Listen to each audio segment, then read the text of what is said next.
Tom Asher. I represent Columbia World Projects, an initiative of Columbia University, and it is a pleasure to host this discussion. So first, foremost, a warm welcome to all. And I say this especially following an evening during which I suspect many people stayed up late to watch election results. So thanks for tuning in. And of course, today we are focused entirely on the role of attunement and attention in the digital age, which is to say this is a timely discussion. Focus on the role of attention in digital platforms is becoming ubiquitous. We saw a New York City mayoral candidate rise from drawing support of less than 1% of the electorate in the early stages of the primary to decisive win in which he secured more than 50% of the vote, in part because of his utter fluency in navigating vertical videos in social media platforms, thus commanding attention of the electorate. But attention matters in other ways too, and that's what we'll focus on today. So we're in a period when governments at the federal, state, and local levels, alongside civil society organizations, are experimenting with frontier technologies to empower members of a democratic society and give voice to their preferences in an effort to prompt responsive government in forms of and to foster forms of collective intelligence that can guide policy formulation and implementation. And as Nathan Schneider, along with other colleagues, has drawn attention to, the success or failure of these experiments depends on their ability to harness attention, but also will need to confront limitations precisely because attention operates as a scarce resource in ways that will become clear, I suspect, over the course of today's conversation. So I'm extraordinarily excited for this conversation. And let me just recount 3 more reasons why I am. First, the question at the core of today's discussion of whether and under what conditions public participation can amount to and succeed in shaping prospects for co-governance animates a series of conversations that we, Columbia World Projects, have held in which we explore the promise and challenges of citizen assemblies. Second, we're hosting a series of closed-door conversations starting next week, which will culminate in a series of recommendations about how frontier technologies can not only help scale and spread deliberation, but also be employed as a strategy for informing emerging science and tech policy. That is to say, we are asking how emerging technologies can collate collective intelligence to help us create the rules that should guide the development of our own technologies. And that's a pretty recursive set of ideas when I say that out loud, but I think this is exactly the place where Nathan's going to draw us to. And third, and this really brings a warm smile to my face. I'm especially delighted because today's speaker, Professor Nathan Schneider, and I, when we were both considerably younger, I had a lot more hair. I think you had less, perhaps. Used to sit some 15 feet from one another at the Social Science Research Council and would exchange quips on a routine basis. It's a true delight to have occasion to be proximate once more, to the degree that a shared screen amounts to proximity in this day and age. I'll say more about you as a speaker in a minute, but I just wanted to call attention to the fact that this is a series supported by the Knight Foundation, and it's part of a transatlantic partnership organized by Columbia World Projects and the Center for Digital Governance at the Hertie School in Berlin. And in this series, we address the challenges generated by digital platforms for democratic institutions and discourse. So Columbia World Projects, where I sit, is an initiative of Columbia University that connects policymakers, practitioners, and researchers to explore pressing issues, including what sustains and ails liberal democracies around the world, while offering focused solutions for revitalizing democracy. The Center for Digital Governance, based at the Hertie School in Berlin, offers a gateway to the effective governance of digital transformation. They aim to promote digitalization to improve public well-being. And to this end, the center enables and supports synergies between rigorous academic research, world-leading education, and socially relevant policy insights on the challenges and opportunities of the digital era. And then we are joined by a third partner in the form of Tech Policy Press, and you'll hear from the founder, Justin Hendricks, at the end of this discussion, but it's a remarkable publication. I hope if you're not already reading it, you should turn to it. They publish some of the best, most interesting conversations, including, and we're very fortunate for this, they publish these conversations on their website. So today we are thrilled, absolutely thrilled, to host a conversation with Nathan Schneider and Matthew Connelly, and a word about each of our speakers. Nathan Schneider is Associate Professor of Media Studies at the University of Colorado Boulder. He studies technology, democracy, and religion. His current project is an exploration of models for democratic ownership and governance for online platforms and protocols. He is also founder of the Media Economies Design Lab. He's the author of 4 books, most recently Governable Spaces, Democratic Design for Online Life, published by University of California Press. Matthew Connelly Is professor here at Columbia University of International and Global History, Vice Dean for AI Initiatives, and a special advisor in the Office of the President. From 2023 to 2025, he is director of the Center for the Study of Existential Risk at the University of Cambridge. And from 2016 to 2023, he was co-director of Columbia's Institute for Social and Economic Research and Policy, ASERP. Professor Connelly is also a principal investigator of the History Lab, an NSF and NEH-funded project that uses data science to analyze state secrecy with a focus on intelligence, surveillance, and weapons of mass destruction. I could go on, but I think what we're here for is this conversation, so I'm going to turn it over to the two of you. Nathan, I think you'll start us off with a presentation. Warm thanks to you both. Welcome. Thank you so much, Tom. It's really a pleasure to be here, and I really appreciate the chance to be in this conversation, both with Columbia and colleagues there, as well as Tech Policy Press organization. I've also really appreciated. So thank you for this opportunity. I'm gonna bring up some slides so you'll have something to look at. And let's just let me know if anything isn't working quite right. I'm gonna get the full screen part going, hopefully. There we go. Is that working? Okay, great. Thank you. So what I'm going to be sharing is a paper that is the result of some ongoing thinking with collaborators at an organization called MetaGov, which is a network of researchers and practitioners interested in the frontiers of governance and online spaces. So this is an example of the kind of work we've been doing. There's a lot more out there if you want to go over to metagov.org. For me, this question of attention it comes in a question, a concern, and an anxiety that has come up a lot over the course of my work in the past decade and a half or so, working on advancing solidarity economies and cooperative business models and ownership structures in the online economy.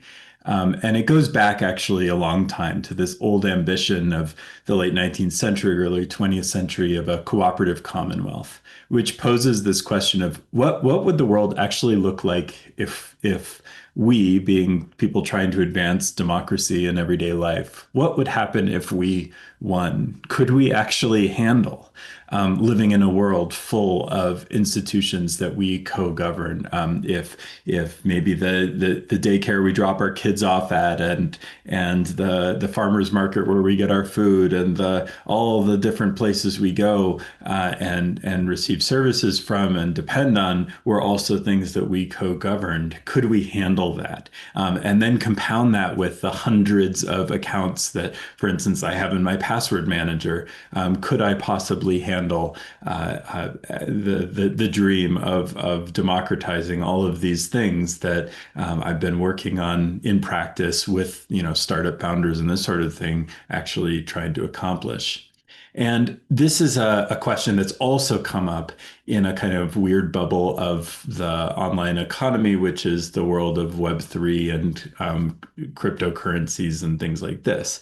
And this is what the domain that we're going to focus on, or that we focus on in this paper for our cases, because it is a place where actually activities, forces of self-governance, the challenge of self-governance has become real in a way that it hasn't been in a lot of other parts of online life.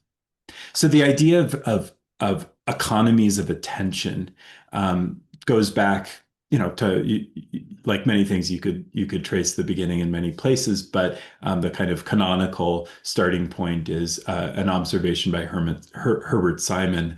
This kind of very corporate. He's imagining a kind of corporate executive processing the morning paper and the memos on his desk, and observes that in an information-rich world, the wealth of information means a dearth of something else, a scarcity of whatever it is that information consumes. So as we enter a world of more information available, that a scarcity starts to emerge, and that is in our attention.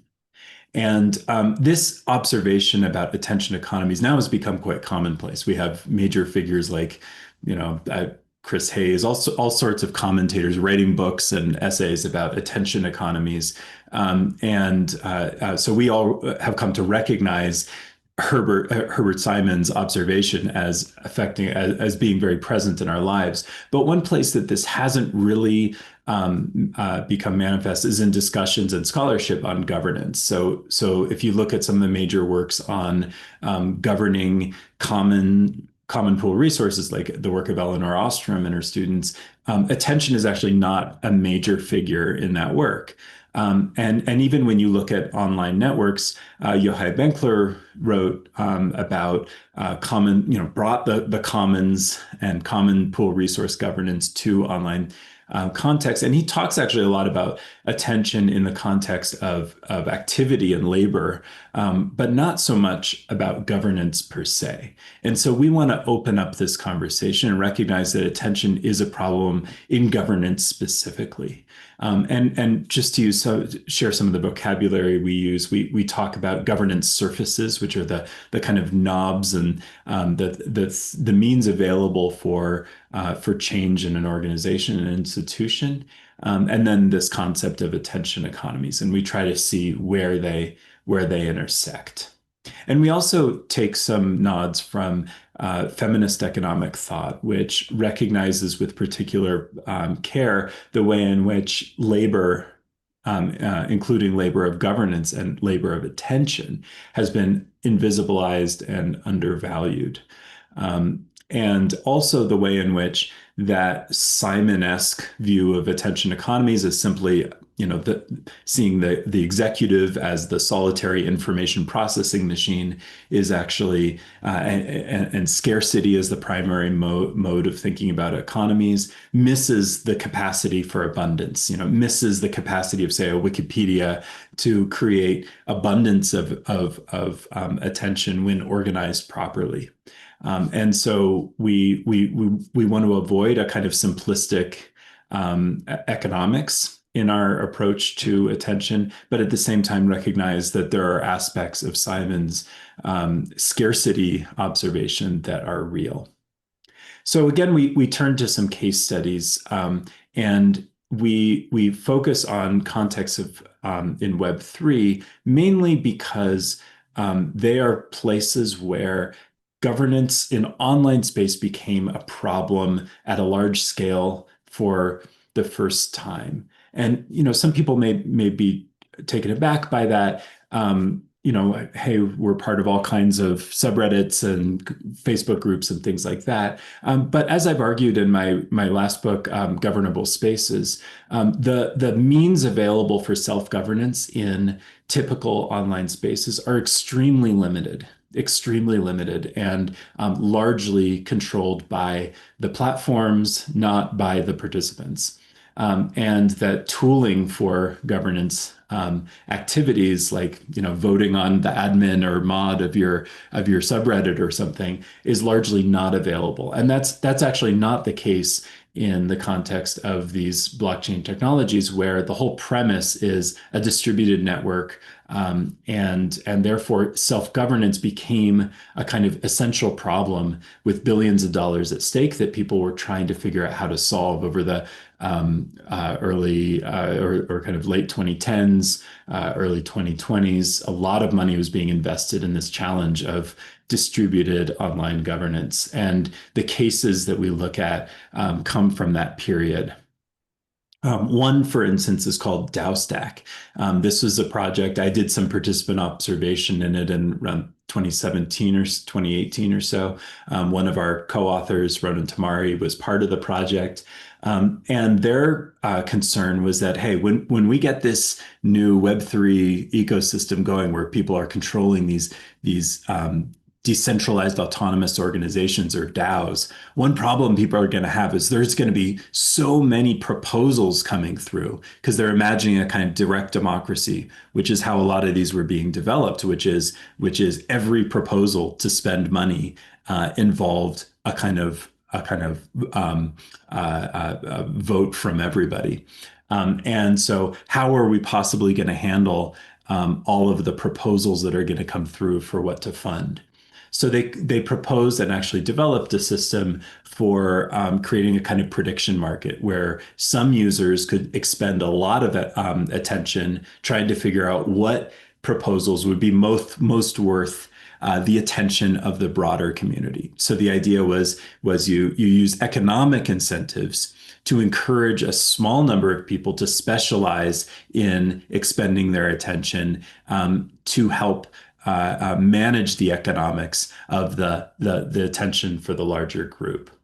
It ended up, not taking off in the way they imagined, and a lot of it was because actually the problem that they imagined an excess of proposals often was not a real problem for at least a few years to come. And so, as in a lot of these projects, the timing was kind of off, but they got a lot of money. A lot of people in the ecosystem recognized that this might be a problem in the future, and invested in it early in the 2017 ICO boom. Another project that emerged around a similar period is called Gitcoin. And this was a project that basically is a kind of donation platform for cryptocurrencies, really designed around getting people to support, invest in open source software. And as they became successful, they converted into one of these DAOs that would be governed through the tokens on the network. And they created a delegation model from the beginning. So they encouraged users as they joined the DAO to delegate their tokens to somebody who put their hand up and said, "I'm going to be a delegate." I was actually asked by the founder to be a delegate, and I gave it a shot and was actually totally unable to keep up with the level of attention required to make well-informed decisions in this context. And this was a common experience. And so Gitcoin started recognizing that just that delegation mechanism was not enough. They had to actually start reproducing and reimagining some of the logics that you see, for instance, on corporate or organizational boards. So they started bringing together the top delegates, giving them some extra context, extra time, funding them to really understand more deeply the decisions that they would have to participate in. And so they found themselves trying to do something kind of radically new and directly democratic, but actually reinventing a lot of the mechanisms of representation. They created scorecards, as you see here, so that users could determine how different delegates were voting and participating, and choose their delegates more wisely. A final case is we look at some early examples of AI enabled voting agents. So here the dream is okay, you're a member of lots and lots of DAOs. You can't possibly keep track of all the different things that you could be using your tokens to vote on. This is a real problem for real people who spend too much time online in the Web3 universe, but it is real. And so the idea here is, okay, I'm going to train an AI agent to understand my preferences and to vote on my behalf without me having to evaluate the whole context of the vote.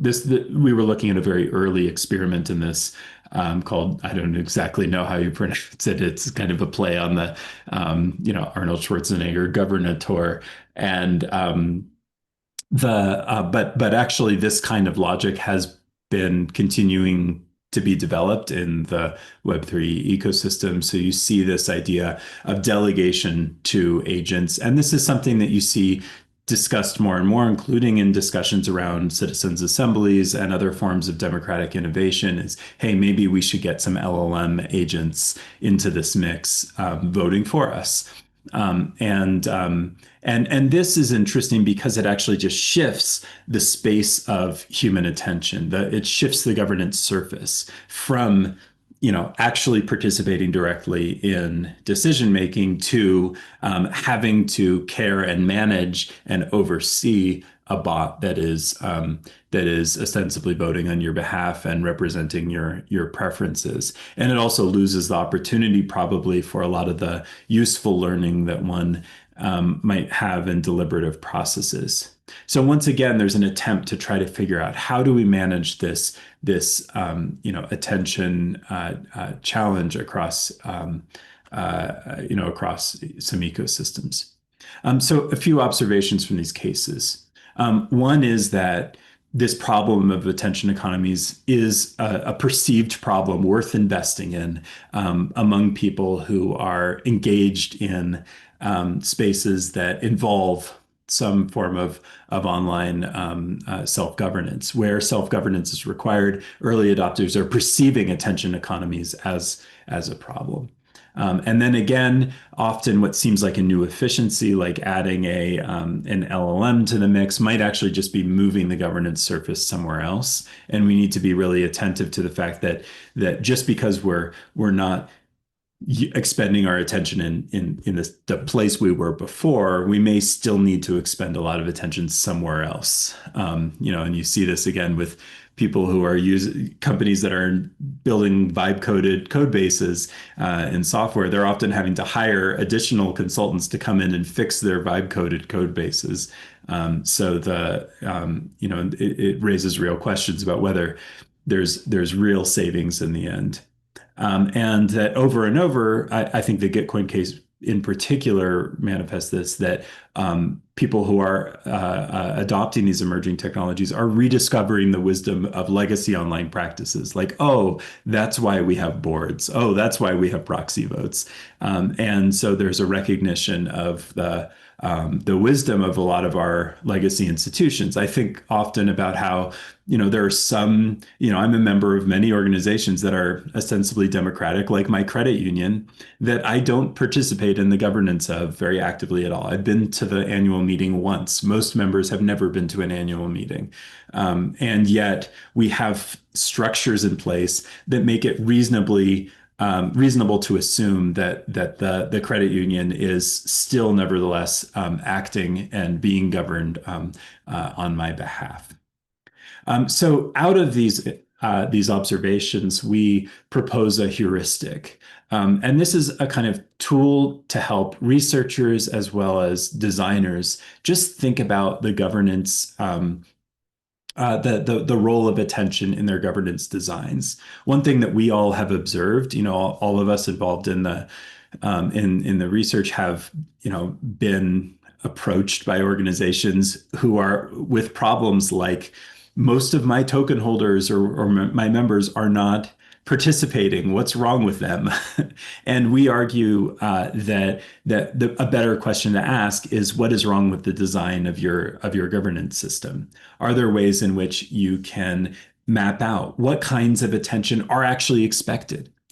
Set expectations more clearly. Recognize that different kinds of organizations are going to have very different expectations of their members. REI has very, very low expectations for my participation in that cooperative. But hey, social.coop, which is a Mastodon social media server that of a few hundred of us volunteers, where we're kind of trying to reinvent the future of social media, that requires a lot more active participation for a lot of us. And that's okay. That's actually a choice that we want to make. What processes manage attention, and can we are those processes actually appropriate for the kinds of needs of the organization and the needs of the users, of the members?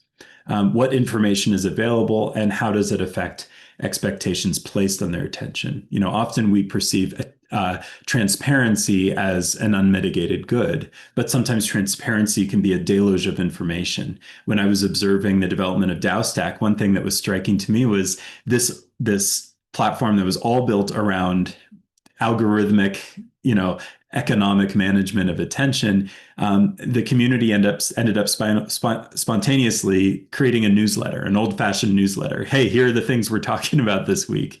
And they recognized that all the information was out there transparently already, but people needed actually less information to be able to process any of it.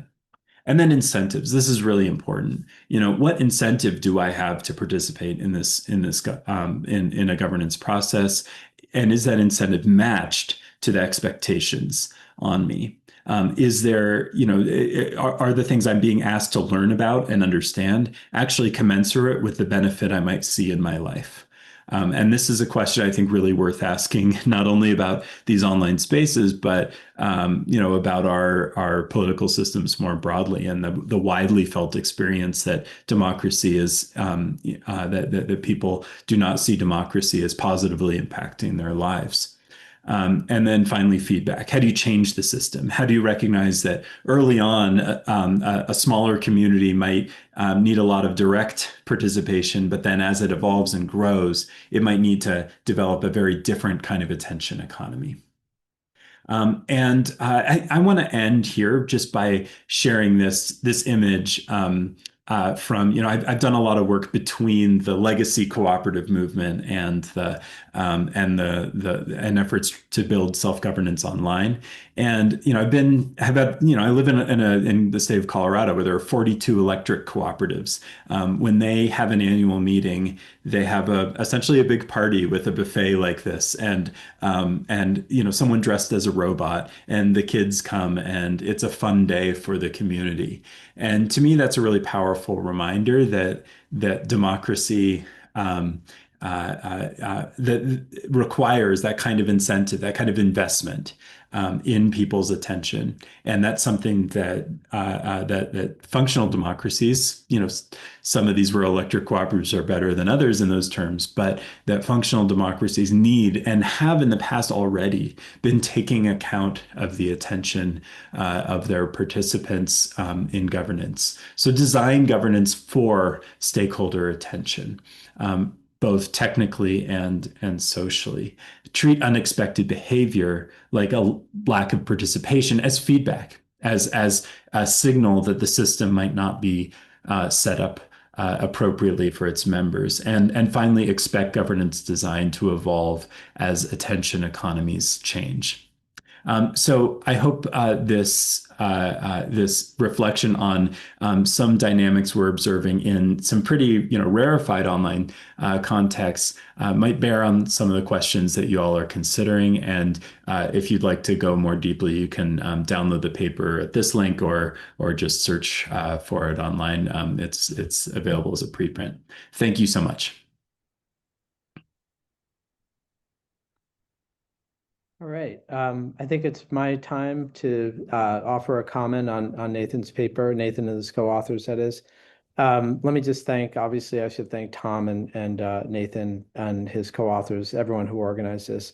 I should say first off, like, this is entirely new domain for me. I did not really bring a lot of priors to this. And in fact, when I was reading it, reading about Gitcoin and a number of the other things, like, if I have any priors, it's a kind of distrust, of the crypto, universe, and what sometimes seems like a lot of hype, right? And in that way, I'm like a lot of other normies out there. So maybe it's not a bad thing, that I read this, kind of with those relatively ill-informed, but still, in some ways strongly held views. I also, though, at the same time, looking at this larger landscape, it's incredibly important, right? I mean, it's absolutely vital, right, that we understand the attention economy. Most of the time when I think about it, my attention is focused on the commercial platforms, and the way they just continually spew toxic waste. So I know, as I read more and I read more about Nathan and his colleagues, I came to understand that they address, these larger problems in their other work. But I have to say, I was still, a bit bothered by how they were not acknowledged here, even when it seems like they're directly relevant. So, Nathan and his co-authors, they describe how the commercial platforms are, a particular type of solution for how to alleviate attention overload in communities as they grow in scale and diversity. And I thought that was a bit of a euphemism, because after all, these communities, they're not grassroots, right? They're not just growing by themselves. Governance was not like a collective action problem. These commercial platforms were built to make people into products. More and more, the participants are actually bots. They were designed, tested to be maximally addictive. I think that's crucial, right? When we're talking about the attention economy, if we want to understand like kind of that larger economy. And as a someone who teaches students, I'm more and more noticing how it is that they've undermined capacity of many people for sustained attention. So it's like we're swimming in this toxic waste. I feel like many of us, we feel like we're drowning in it. And in this paper, we're testing a few rickety rafts. So I think that has to be acknowledged, at some point, just as a matter of context. Um, and Nathan and his co-authors, they present community managed platforms as an alternative. And they argue that the lessons learned can be relevant, to commercial platforms. But only if, obviously, somehow these owners agree to co-govern with their users.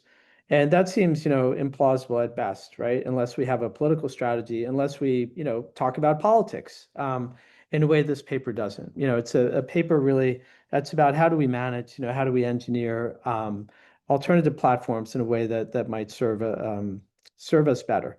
But again, to what end, right?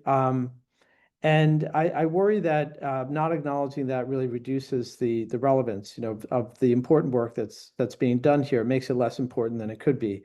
Um, Now, I understand, from what little I've come to understand, about the larger literature that, attention economy, for these kinds of platforms, it can be seen as a novel problem. But I think, the way it's presented and some of the terminology like governance surfaces, for example, I think it obscures how this is really an ancient problem, right? Maybe it's because I'm teaching contemporary civilization, one of the great books courses at Columbia. So I'm reading Plato and I'm reading Aristotle. And the problem, whether it's about oligarchy, rule of the rich, or aristocracy, rule of the best, democracy, rule of the many, we've had these kinds of problems for a really long time.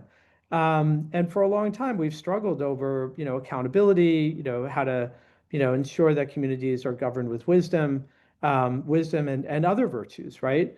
And so in this paper, I think we see a slice, right? We see accountability, which sometimes is just accounting, but really no sense of like, what's it all for, right? And I think that becomes a problem when we look at these particular cases. So, when I first read, DAO Stack, it really sounded like a get-rich-quick scheme. I mean, and I guess that's unfair. It doesn't sound like anybody made a lot of money in the end. The authors are very, clear about how they're participant observers, and that means that they can really speak from direct experience, with these different experiments.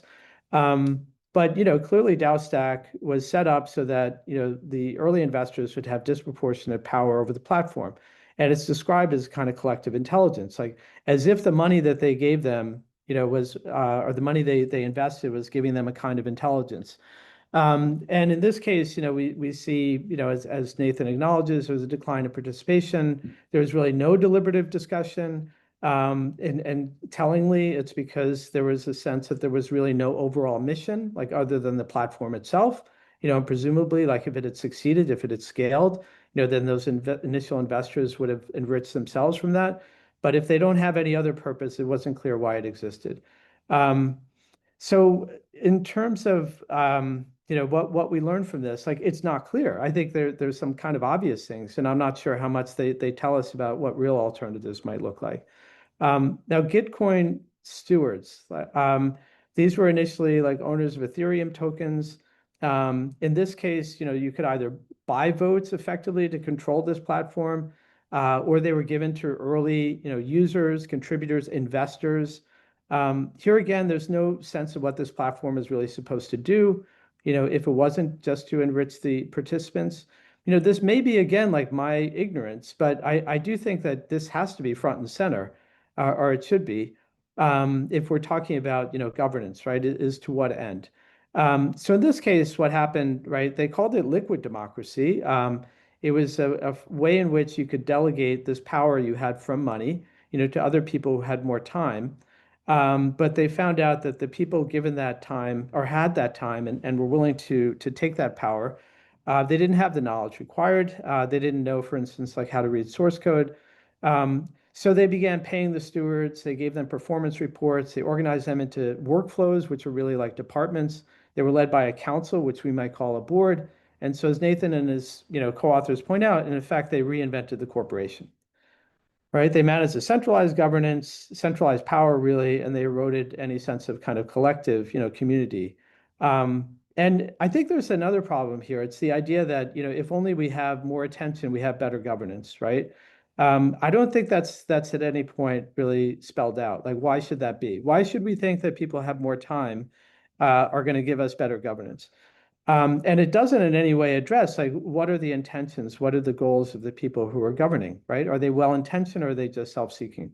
And then finally, the AI agent, like, to me, that was the most incredible example of all.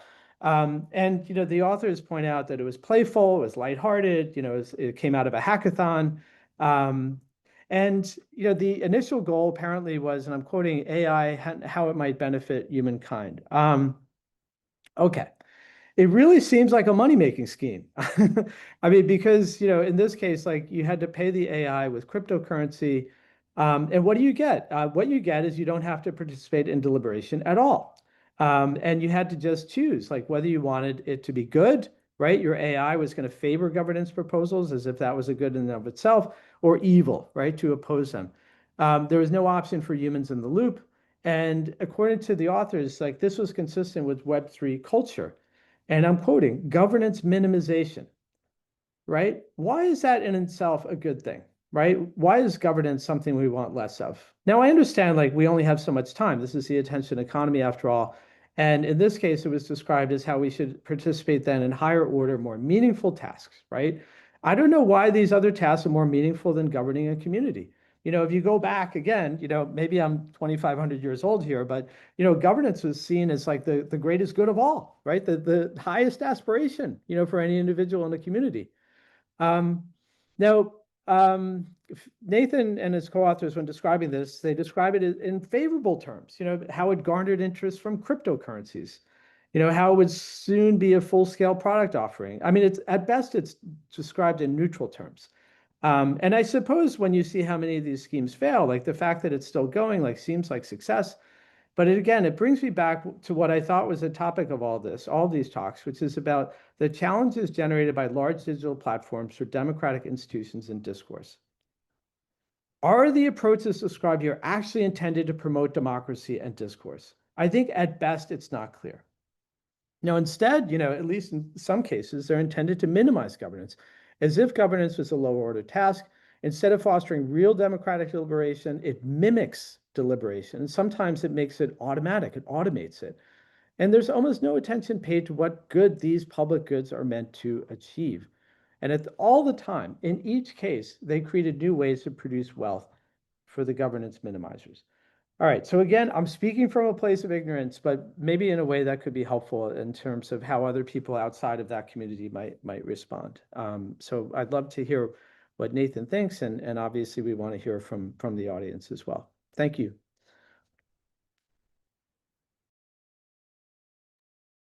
Should I respond, or do we want to turn to the audience? Why don't you respond, and Okay. then we'll open it up to the audience. Okay. So first of all, I mean, there's a lot here just on the context of Web3 and so forth, and I think there's some perceptions afloat about what this context is about that's shaped in a lot of ways by headlines and scams and this sort of thing. These are efforts that involve an internet with a built-in economy. And that's something that we're often not used to in our online worlds, in the sense that we're used to corporate mediated economies that feel like gift economies, Facebook groups, subreddits, even Wikipedia.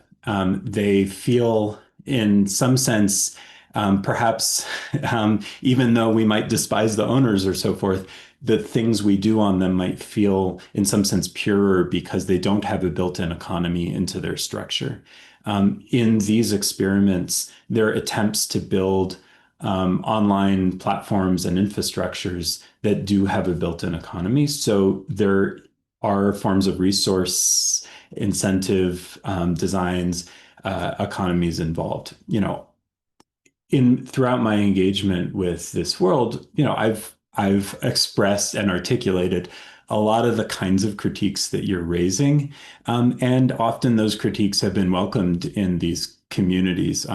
For instance, I shared a link to a critique I wrote on the centrality of economic incentive design in these governance models often. And for instance, the founder of Ethereum, Vitalik Buterin, wrote a lengthy and largely positive response to that. So these are the questions that you're raising about, deliberation versus governance minimization, which is basically what my credit union practices, right? I get to participate in a co-owned economic thing that I get economic benefit out of that I don't actually have to participate in. And probably if anyone is here and is a member of a credit union, I bet most of you have not participated in the governance of that credit union because it's designed around not needing a great deal of active participation. And maybe you save that participation for other spaces. So I think it's important to not equate the presence of economic incentives in these structures with a kind of get rich quick scheme. I think there are aspects of, for instance, the design of the project DAO Stack that did have, I think, an undue allow for an undue influence of, say, early investors. But the purpose of the infrastructure, of the project was to build infrastructure to support co-governance. We didn't spend a lot of time giving the whole backstory of a lot of these projects, but they do have purposes. And for instance, Gitcoin's purpose is to facilitate contributions within the ecosystem and support that were not provided through investment capital. So it was an attempt to kind of build the kind of infrastructure that investment capital alone was not providing for. And there are some really interesting designs that, for instance, like a project called Gardens, which builds a DAO infrastructure around actually clearly stated purposes. So people have tried to take account in this ecosystem for the kinds of considerations that you're raising. My purpose here is not to defend like Web3 writ large, and the purpose in our paper is not to defend Web3 writ large. The reason that we turn to it is because it is at least one context where people have had the opportunity and indeed the necessity to engage in self-governance in online space in a way that we do not have the opportunity to do in other places. And for instance, in my book, Governable Spaces, about half the book is focused on how to transform the online economy to enable self-governance, both through bottom-up activity, through organizations like, I'm a member of a New York-based cooperative that I do all of my cloud activities through called May 1st, that I participate in self-governing. Those kinds of insurgent activities can be a part of making a change, but ultimately, I think you need policy change to shift to the ground of the financial system to enable investment in collective endeavors. Just like we did with rural electrification, we can do that kind of thing with the online economy. So I'm absolutely with you and have written extensively on the need and the possibility, the actual strategy for transforming the online economy to more self-governed spaces. The purpose of this paper is much more about taking a glimpse of one space where this kind of self-governance, however flawed, is actually occurring, and begin to ask the question of what does it look like if in fact we do win. And I apologize for not, for that we didn't have more of that context in the paper. We were much more focused on the kind of challenge before us, not all the other stuff that folks in this community have already done and already written and published. That's great. Thank you very much, Nathan. In many ways, I thought your conclusions were actually quite conservative small c conservative in the end, and that you had a great deal of skepticism about where Web3 experimentation brought us, and that you were turning back to more traditional forms of representation. So I received your paper slightly differently, but I also, some of the concerns that Matthew expressed also resonated with me. So there are some questions brought by the community. Maybe I'll just start though with a couple of my own. You in your paper contrast the Yochai Benkler's concept of commons-based peer production with Tim Wu's idea of a tyranny of convenience, which acknowledges a tacit constraint on how we engage platforms and the actions we're willing to undertake. And you do this as you try to describe how the platforms are navigating the attention problem. And I wonder that even if this binary really captures the poles of participation in governing digital spaces, I wonder if there's a third way to at least think about these experiments in self-governance. And I'd just love you to reflect on this. Is there another way in which cultivating individuals as members of a self-governing community become a place for exercising agency and experimenting with one's capacities as democratic agents, as citizens in the active sense of the word, rather than a kind of passive subject made sense of the word? And could that actually have positive spillover effect into our real world democratic system of government? So I'm just curious if you looked at that at all. Give a thought to that. That is at the heart of why I do this work. I'm a Tocquevillian at heart, in the sense that I believe that democratic practice at larger scales is made possible by our everyday practice. And in my book, Governable Spaces, I especially bring out that Tocquevillian tradition through people like Adrienne Maree Brown, activist working today around various liberation movements, and then Philip Agri, who was an engineer at MIT in the early development of AI going back to the 80s and so forth, and then the early internet. And his last essay before he abandoned academia was about the development of democratic skills, of political skills. And that is absolutely what what I think is at stake here, is the need to learn how to practice democracy in many different ways, in many different spaces. And I keep at my desk here the bylaws of my mother's garden club. And this was a really important document for me. It was kind of the motivation for my book, Governable Spaces, because when my mother was elected as president of her garden club board, right? And this is a group of women who, do stuff in their community and talk about gardens. And when I read through these bylaws, I realized, I've never been in an online space with even this kind of, there's nothing spectacular or unusual about these bylaws. They're just normal bylaws for a garden club. And yet, never have I been in an online space that had that kind of practice, that had that kind of sophistication in its governance infrastructuring. And that is the problem that I try to work through, throughout the last half decade, and in that book, and this challenge of attention is one that really just emerges from that question of why is it that we have not designed our online spaces in a way that even catches up with the infrastructure that a mid-20th century garden club would have. Can I just ask? Yeah. Oh, good. One more really quick question, and I want to turn to the audience. And if you have questions, please use the Q&A function, because that will ensure that I see them. We don't have the capacity, if you raise your hand, to pull you into the conversation. But I'm just, as I think about the concept of liquid democracy, and I feel deep unease with the kind of idea that you can hand over your agency and empower someone else and with a form of a vote. But I have a friend who says we do want democracy to behave like a liquid, but it should be like honey. It should be viscous, sticky, and sweet. It should be something that entraps us and that holds us and that we want, appeals to us. And so I think about the models of Web 3.0 that you've walked us through, they're really complex. They don't hold and sustain everyone or nourish everybody. And so I wonder if there aren't other forms of democratic online platform experiments that you might also mine. And I'm thinking about things like Decidim or Polis, developed by Audrey Tong, which I don't think I have anywhere near the kind of forms of complexity that the Web 3.0 communities that you've walked us through entail. So just curious if you've put your attention there, and if you find one form of community more virtuous in the democratic sense than the other.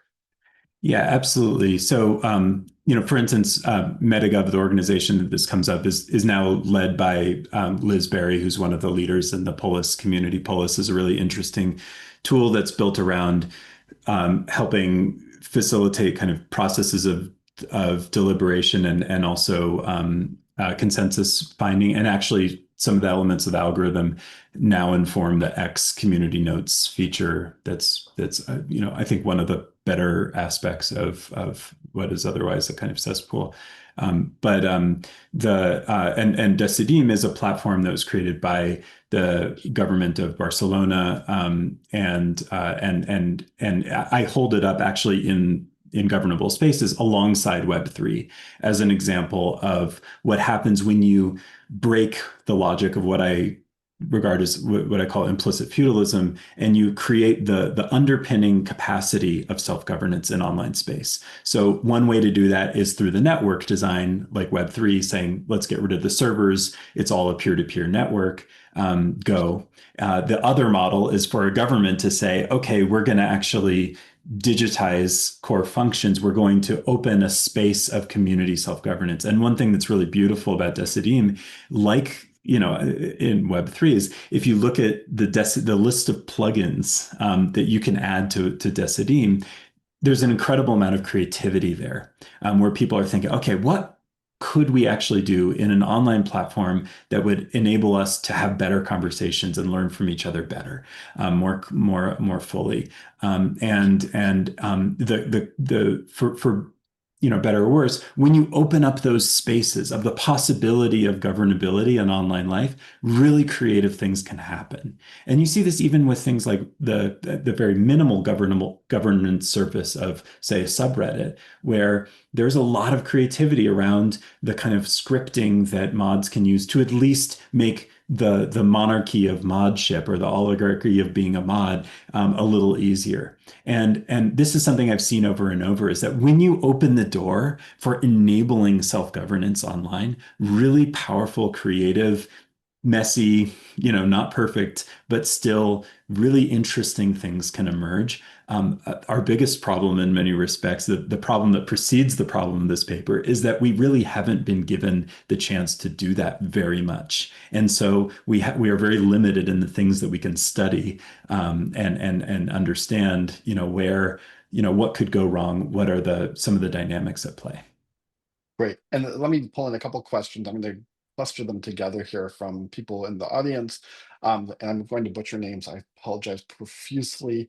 But from Yam Kandel, we have a question about how digital governance models can be designed to ensure women, rural communities, and digitally excluded groups are not left behind and can meaningfully participate in the democratic process. But we also have from Ushnish Sangupta a very similar question, which is, have you extended the research on greater citizen involvement in governance beyond social media applications to sites like healthcare?